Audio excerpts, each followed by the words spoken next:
hidup kami. Kuasai hati dan pikiran kami. Diamkanlah semua suara yang terdengar, kecuali suara Tuhan yang berbicara dengan kehidupan kami. Di dalam nama Tuhan kami Yesus Kristus, firman yang hidup itu, kami berdoa. Amin. Di redaksi yang ayat 2 baris ini, silakan 1, 2, 3. Pada suatu hari Yesus naik ke dalam perahu bersama-sama dengan murid-muridnya, dan Dia berkata kepada mereka, "Mari kita bertolak ke seberang danau." Lalu bertolaklah mereka. Dan ketika mereka sedang berlayar, Yesus tertidur. Sekonyong-konyong turunlah tawar ke danau, sehingga perahu itu kemasukan air dan mereka berada dalam bahaya. Maka datanglah murid-muridnya membangunkan Dia, katanya, Guru, kita binasa." Ia pun bangun, lalu menghembus angin dan air yang mengamuk itu, dan angin dan air itu pun reda, dan danau itu menjadi teduh.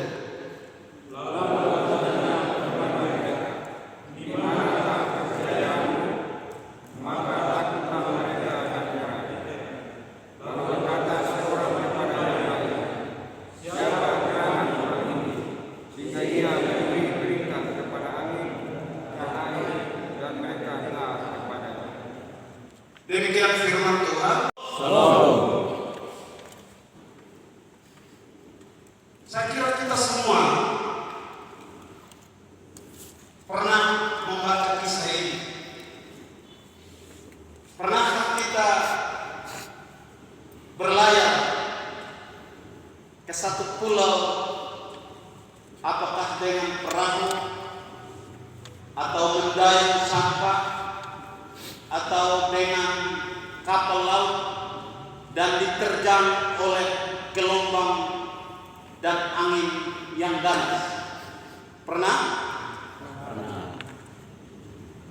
Saya pernah dari Rotterdam pada bulan Desember. Perjalanan pulang, kami diterpa dengan gelombang yang ganas. Sampai pintu kamar terpukul semua, barang berjatuhan. Lalu kapten kapal yang tertidur itu dibangunkan, dan dia mengambil alih kemudi sambil yang bersama-sama dengan dia yang tadi mengendalikan kemudi itu ada di samping kiri kanan. Dia mulai mengajarkan bagaimana gelombang ombak itu kalau datang dia harus mengendalikan. Dia mengambil ke tepian, kemudian kami tiba dengan selamat. Bapak Ibu, kita semua dalam perjalanan hidup kita terkadang selalu ada pergumulan.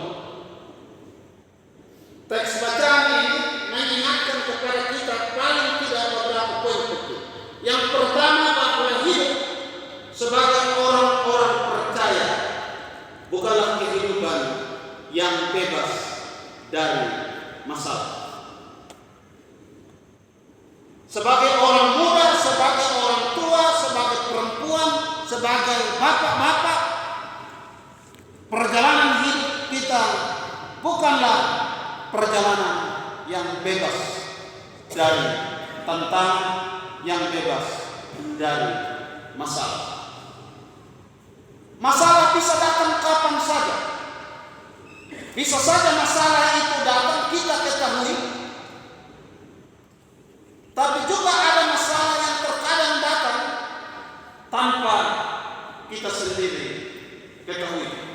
Terjadinya secara mendadak, terjadinya secara tiba-tiba yang dapat saja menggoncangkan kepercayaan kita. Para murid sedang ada dalam perjalanan bersama dengan Yesus. Yesus yang mengajak, marilah kita bertolak ke seberang. Sebuah babak baru dalam perjalanan sedang dimulai, dan perjalanan yang baru bersama Yesus itu terjadi karena ajakan Sang Guru.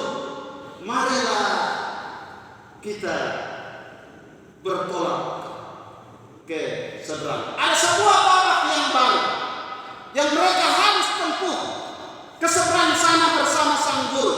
Tapi di dalam perjalanan itu, bacaan kita menceritakan kepada kita bahwa para murid itu diperhadapkan dengan tantangan yang hebat, gelombang dan angin taufan yang menerpa bahtera mereka. Hidup bersama Yesus bukanlah hidup yang bebas dari masalah. Bapak Ibu dan saya sebagai orang Kristen, sebagai orang percaya, tidak saja dipanggil untuk percaya kepada satu pribadi yang disebut Yesus. Kita dipanggil untuk percaya kepada satu pribadi yang disebut Yesus, tapi juga harus siap menghadapi berbagai tantangan, menghadapi penderitaan karena pengakuan percaya kita kepada Yesus. Amin. Saya ulangi, kehidupan kita sebagai orang percaya, kita tidak saja dipanggil sebagai orang percaya untuk mengaku iman kita kepada satu pribadi yang disebut Yesus. Bukan hanya sekedar percaya kepada Kristus. Selain percaya kepada Kristus, kita juga diminta untuk siap menghadapi berbagai tantangan dan penderitaan karena pengakuan percaya kita kepada Yesus. Murid-murid ada dalam perjalanan bersama dengan Yesus, dan teks Alkitab tidak menyebutkan terjadinya di mana. Tapi kalau kita membaca teks-teks yang lain, kita menemukan bahwa kejadian ini terjadi di Laut Galilea. Laut Galilea itu sama dengan Laut Tiberias atau Laut Genesaret. Itu sama. Jadi kalau orang menyebut Danau Galilea, ada yang menyebutnya Danau Genesaret, ada yang menyebutnya Danau Tiberias, itu sama. Saya pun kampung, kalau saya mau lewat menyeberang ke sebelah itu harus melewati kali yang besar. Lalu ada orang-orang yang ada di sekitar Bentani di sebelah sini, itu menyebutnya Kali Fuiti. Lalu yang di sebelah kali di seberang menyebutnya Kali Seon. Tapi biasa anak-anak muda dan kaum bapak yang hobi minum, karena daerah itu daerah ditumbuhi dengan banyak pohon longgar dan pohon tuak itu, dan mereka suka iris tuak. Belu itu terkenal dengan sopinya yang keras, ya. Lalu mereka menyebutnya The University of Fuiti. Mereka bilang itu tempat kuliah. Jadi kalau ada mahasiswa yang ke sana, saya selalu ingatkan jangan ajak dikasih kuliah di Fuiti, karena mereka menyebutnya The University of Fuiti itu istilah untuk mereka minum di situ. Jadi biasa harus mereka berkumpul dan absen dan minum. Ya, lalu di bawah sedikit menyebutnya Kali Nosa, karena kampung yang di bawah sedikit disebut Kampung Nosa. Kali yang sama, tapi oleh orang-orang yang mendiami di sekitar itu karena tempatnya menyebutnya dengan sebutan yang berbeda, tapi menuju kepada tempat yang sama.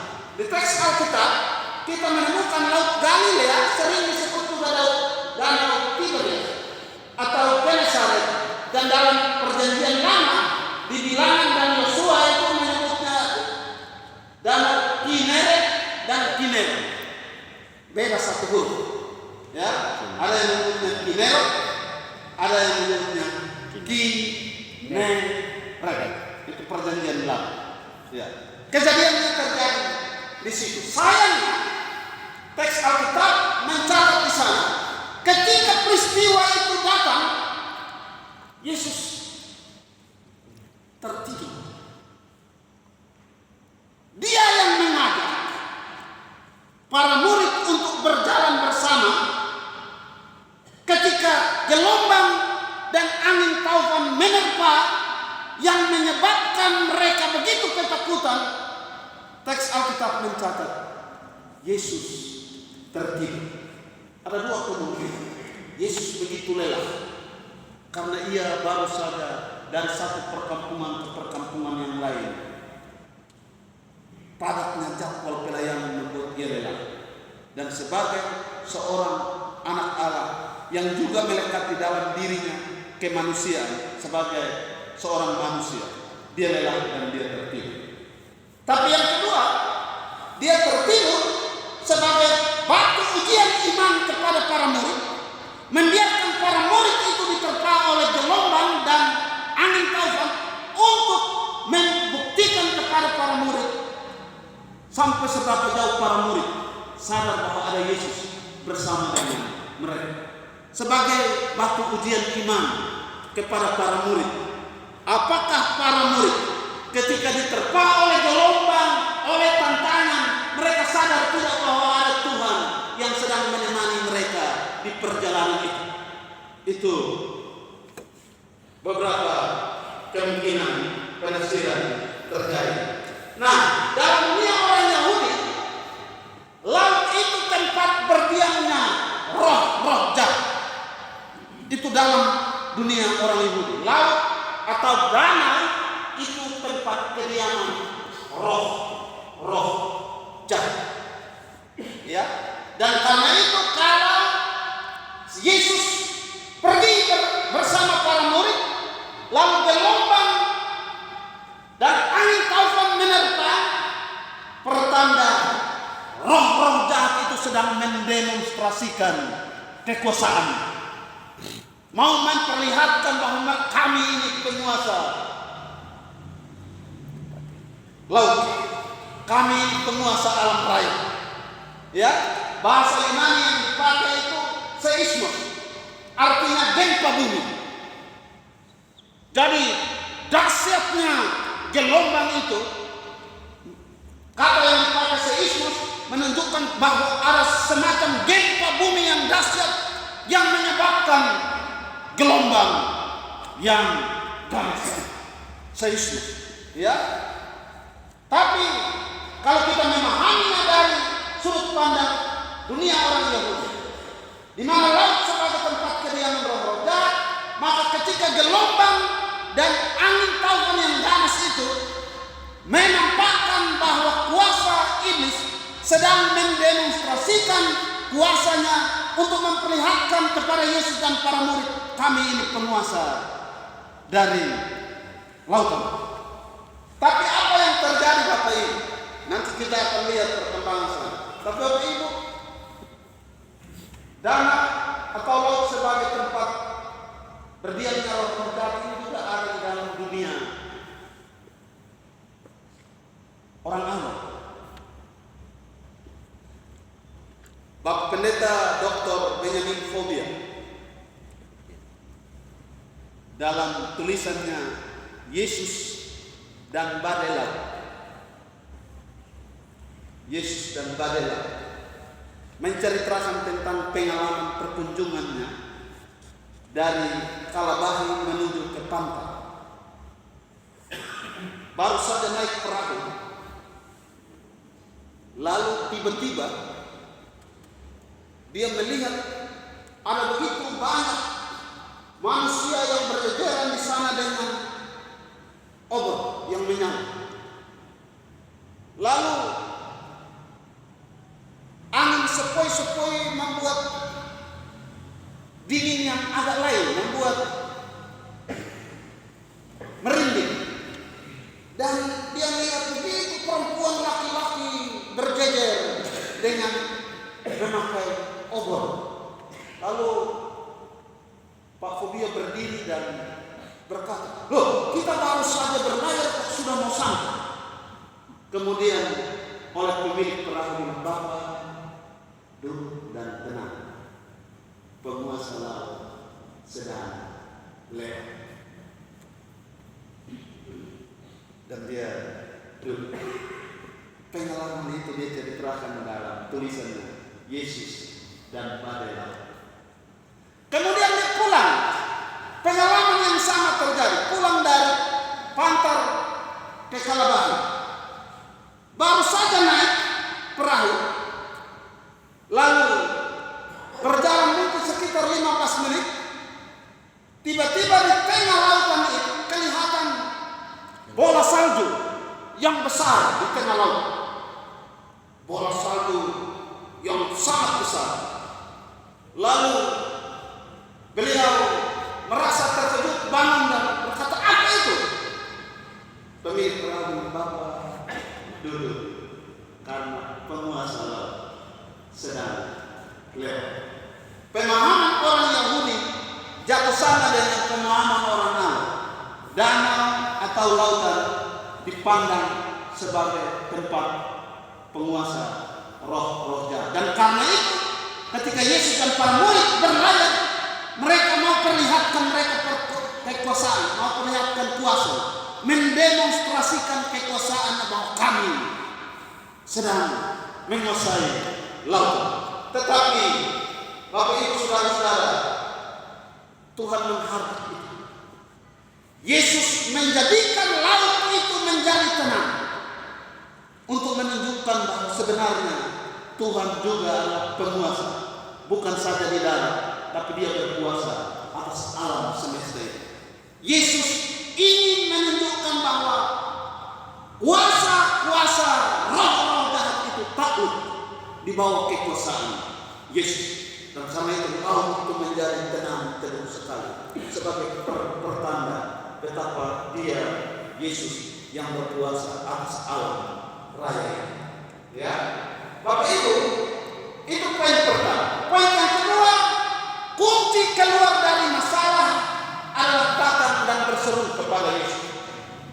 Pertama, hidup tidak akan bebas dari masalah. Masalah itu bisa saja menjadi ujian iman bagi kita. Untuk seberapa jauh kita sadar Tuhan bersama dengan kita. Tapi yang kedua, kalau hidup ini diterpa oleh masalah, kalau hidup ini dilanda dengan berbagai tantangan, bagi orang percaya dia tahu kepada siapa dia datang, yakni kepada Yesus yang sanggup menolong dan menyelamatkan hidup. Kunci keluar dari masalah bagi orang-orang percaya adalah datang kepada Yesus.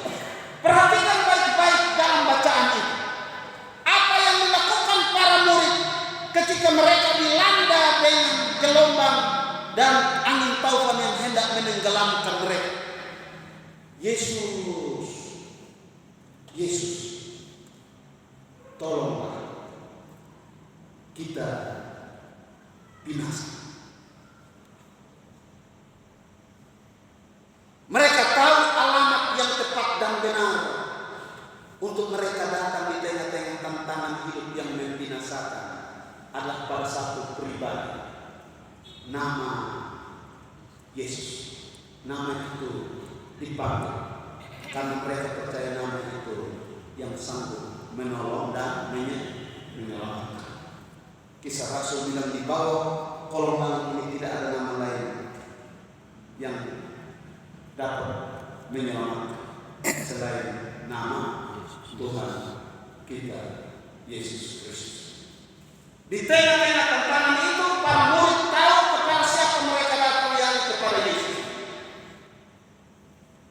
Dan karena itu mereka berseru memanggil nama Yesus dalam hidup mereka. Bapak Ibu, ini kan nelayan ini orang-orang pintar semua. Mereka, Laut Galilea itu bukan sesuatu yang asing bagi mereka. Sebelum mereka dipanggil Yesus menjadi penjala manusia, mereka mayoritas adalah penjala-penjala ikan. Nelayan-nelayan yang handal. Mereka tahu persis, dapat membaca tanda-tanda alam. Alam Galilea itu sudah menjadi tempat yang akrab bagi mereka. Mereka punya pengetahuan, punya pengalaman sebagai nelayan, punya keterampilan sebagai seorang nelayan. Tapi apa yang mereka perlihatkan ketika ada dalam masalah? Bukan mengandalkan pengetahuan mereka semata. Bukan mengandalkan pengalaman mereka semata. Bukan mengandalkan keterampilan mereka semata-mata. Tapi mereka mengandalkan Tuhan.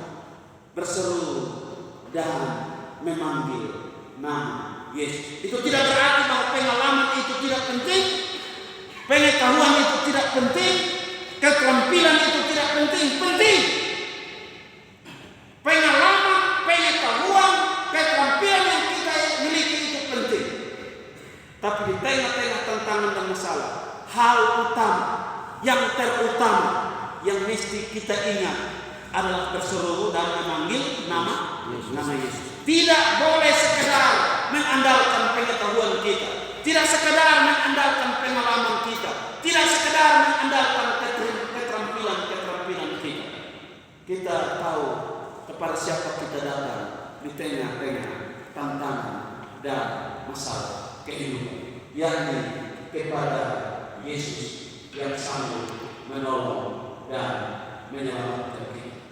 Bapak Ibu, menghadapi masalah itu berseru kepada Yesus, berdoa. Kekuatan kita itu ada pada lutut yang berterut dan memanggil nama Tuhan. Itu kekuatan orang percaya ketika ada dalam tantangan dan masalah. Pada lutut yang bertelut dengan memanggil nama Yesus. Belajar dari sikap hidup para murid.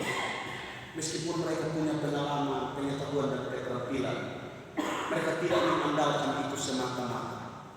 Mereka mengandalkan Tuhan. Memanggil nama Tuhan.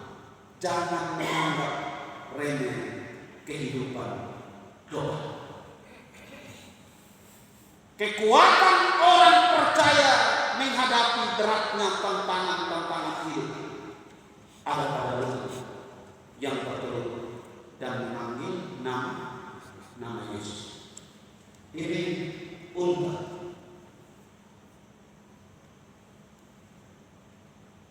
Bapak Ibu tahu satu sifat unta. Orang Timur menyebutnya bikasa snail. Bapak Ibu, unta bikasa snail, orang Timur. Bapak Ibu, unta itu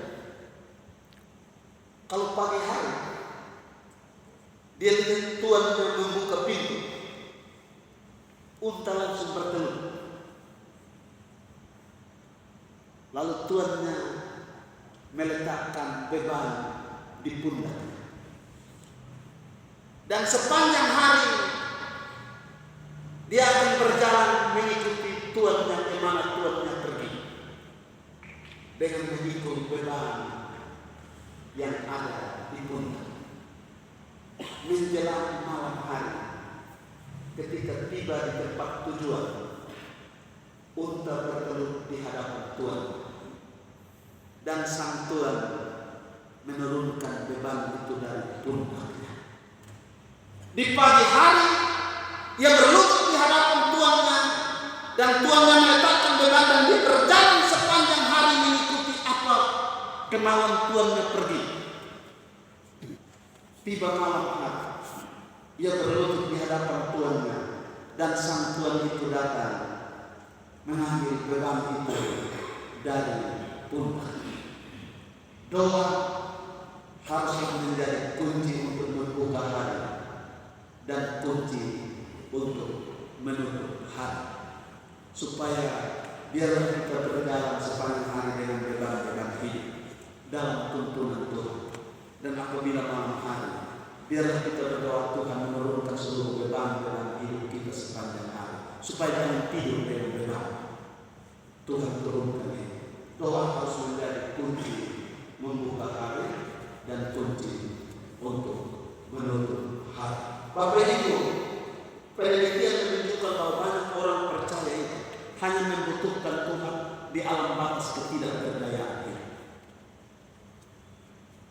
Kalau hidup ini enak-enak saja, tenang-tenang saja, tidak ada masalah, sehat-sehat saja, kadang banyak orang melupakan Tuhan di dalam doa. Giliran hidup tidak berdaya, sakit, jatuh sakit, sembuh, ada dalam masalah, anak sakit. Di tengah-tengah kesulitan itu penelitian menunjukkan grafik kehidupan doa orang percaya naik drastis. Lalu sang peneliti mengambil kesimpulan begini, ternyata Tuhan hanya dapat dibutuhkan di ambang batas ketidakberdayaan hidup. Kita hanya butuh Tuhan di ambang batas ketidakberdayaan hidup. Mestinya bagi orang percaya, dikala kuat dan sehat, dikala hidup ini aman ataupun ada dalam goncangan, di tengah-tengah untung rugi, kuat sehat, kekenyangan dan kelaparan, kelimpahan di dalam segala situasi hidup, lututnya bertelut dan lidahnya berseru memanggil nama Yesus. Jangan anggap remeh kekuatan doa. Ya, kita Bapak Ibu, kita punya Bapak Gereja Calvin bilang begini, kasih setia Tuhan itu selalu berjalan bersama orang-orang percaya, meskipun orang-orang percaya itu berada di lorong-lorong maut sekali. Hebatnya kita membutuhkan itu. Kasih setia Tuhan berjalan bersama kehidupan orang-orang percaya, meskipun kehidupan orang percaya itu berada di lorong-lorong maut sekali. Tujuannya apa? Tujuannya supaya dia merubah perjalanan hidup yang ada di lorong-lorong maut itu menjadi perjalanan hidup, menjadi langkah-langkah hidup yang penuh dengan anugerah. Ketika para murid ada di lorong-lorong kebinasaan, ada di lorong-lorong maut, Tuhan hadir di sana. Tuhan merubah perjalanan pelayaran mereka yang ada di lorong-lorong maut itu menjadi perjalanan pelayaran yang penuh dengan anugerah. Bahkan di kesempatan yang lain, Calvin bilang, mata Tuhan itu 1000 kali lebih terang dari cahaya matahari. Karena mata Tuhan itu 1000 kali lebih terang dari cahaya matahari, maka Tuhan dapat melihat semut yang hitam di atas batu yang hitam di malam yang gelap sekalipun. Itu tentang kemuliaan. Hebatnya kita punya Yesus itu di sini. Dia dapat melihat semut yang hitam di atas batu yang hitam di malam yang gelap sekalipun. Calvin mau menggambarkan betapa perhatian Tuhan bagi perjalanan hidup para muridnya, bagi perjalanan hidup orang-orang percaya itu sungguh-sungguh sempurna adanya. Dan karena itu ketika para murid ada dalam pelayaran, meskipun dia tertidur, perhatiannya sungguh sempurna. Sehingga ketika mereka berseru, Tuhan tolonglah, kalau tidak kita binasa, Yesus bangun menghadap angin itu dan menjadi teduh sekali. Pertanda demonstrasi kuasa-kuasa iblis itu dihentikan. Lautan menjadi tenang dan teduh. Dan perjalanan para murid bersama Yesus adalah perjalanan menuju masa depan yang penuh harapan. Yang terakhir, iman kepada Yesus itu mengalahkan ketakutan dalamnya. Itu poin ketiga yang kita dapat. Pertama, perjalanan hidup bersama Yesus bukanlah perjalanan yang bebas dari masalah. Masalah itu dapat menjadi batu ujian untuk memperkuat iman kita bahwa Tuhan ada bersama kita. Yang kedua, panggil nama Yesus. Alamat yang tepat untuk kita datang di tengah-tengah tantangan dan masalah adalah berseru kepada Yesus. Dan siapa yang memanggil nama Yesus, siapa yang berseru kepada Yesus, dia tidak akan binasa dalam hidup. Yang ketiga, iman kepada Yesus mengalahkan ketakutan dalam hidup. Iman itu dari kata Ibrani aman.